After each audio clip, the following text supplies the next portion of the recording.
On June 10th of 1978, Randy and I got married, and we moved to Portland, Oregon, a little town out of Portland, Oregon called Logan, Oregon.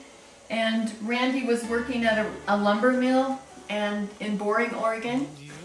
And I was a dental assistant, but I decided that I didn't really want to go to work for the first year and work a lot. So I was working for a farmer that went to our church, and he had a lot of potato fields.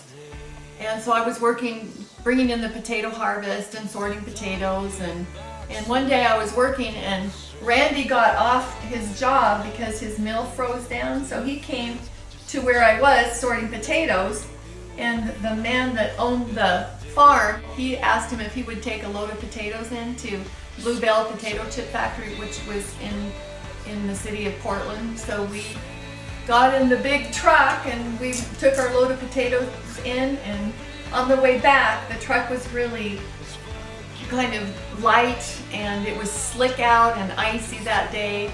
And on the way back, this lady kind of stopped in front of us abruptly, and Randy had to put on the brakes, and we veered off to the left over a median. And so we flew up. It was so old, the truck was old, it didn't have any seat belts, and I can just remember flying up and hitting my head on the ceiling, and that was the last I remember. Except I woke up on the ground outside the truck with my face down, and I just remember being in a pool of blood. And Randy's the one, I was unconscious, but Randy remembers what happened. Well, when the truck went across the median and hit the bank, we both went out the car doors, and Shelley went out and landed up behind the rear tire on the right side, and I went out obviously on the driver's side. I remember running around and not being able to find her right away, but the second time around the truck I found her under the rear wheels of the truck. And then the ambulance came and they took her to the hospital. And when we first went to the emergency, I didn't really realize the intent and the extent of the accident. And so when they got there and they started taking her clothes off, the nurse started at her feet like this with a pin and started poking like this. And she didn't do anything, and she moved down her body like this, and when she got up here and hit her right here, this is where she hollered. And then I realized, wow, we're really got something going here. This is a whole new ballgame. And then when they determined that it was that extensive, they decided to take her to Emmanuel Hospital, which was supposed to be the better hospital for spinal cord injuries.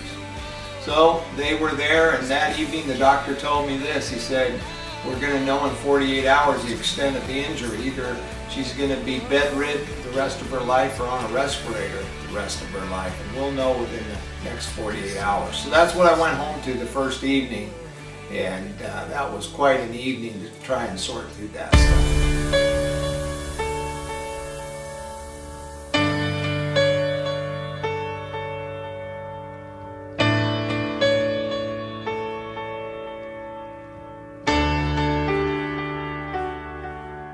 And you ask me what I want this year. We didn't really think that we were going to have any children. I really wanted to have children, but so I ended up just getting pregnant, and so along came Caleb, and he was born on April 27th of 1989.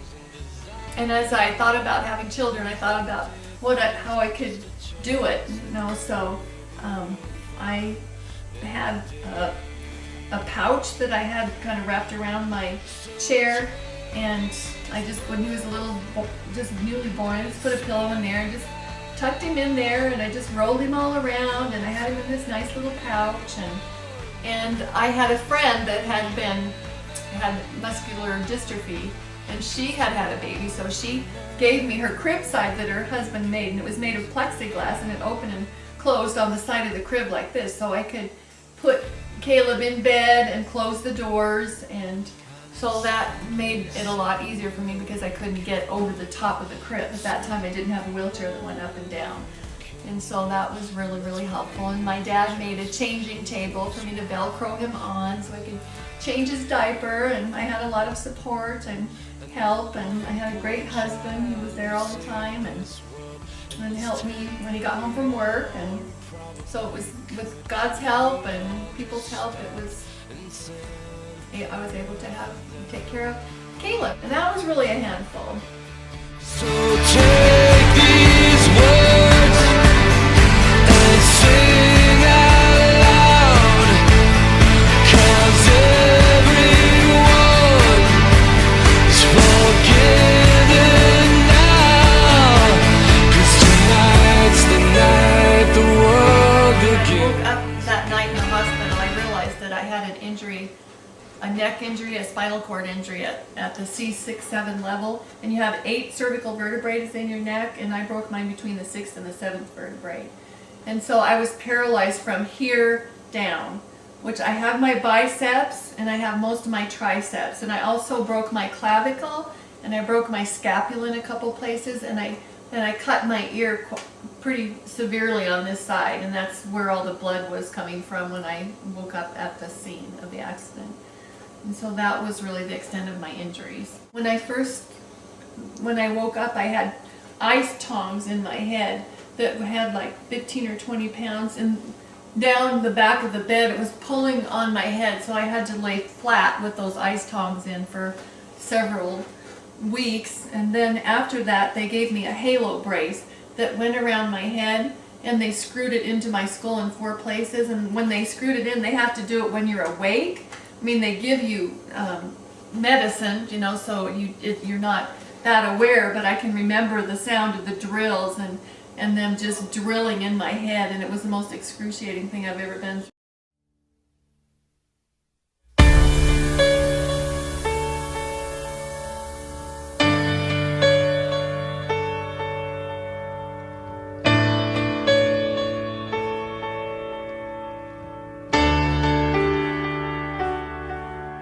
And you ask me what I want this year, and I try to make this kind and clear. Just a chance that maybe we'll find better days. 'Cause I don't need boxes wrapped in strings and designer love and empty things. Just a chance that maybe we'll find better days. So take these words and sing out loud, 'cause everyone is. And then it reclines, so when I go to the dentist, they just move the chair out of the way and just use this chair. And so this button reclines, and then this top one pulls me back so I can get in, you know, way down, and it's good for sun tanning also. Could live in something only you can give, and that's faith and trust and peace while we're alive. And the one poor child who saved this world, and there's 10 million more who probably could, if we all just stopped and said a prayer for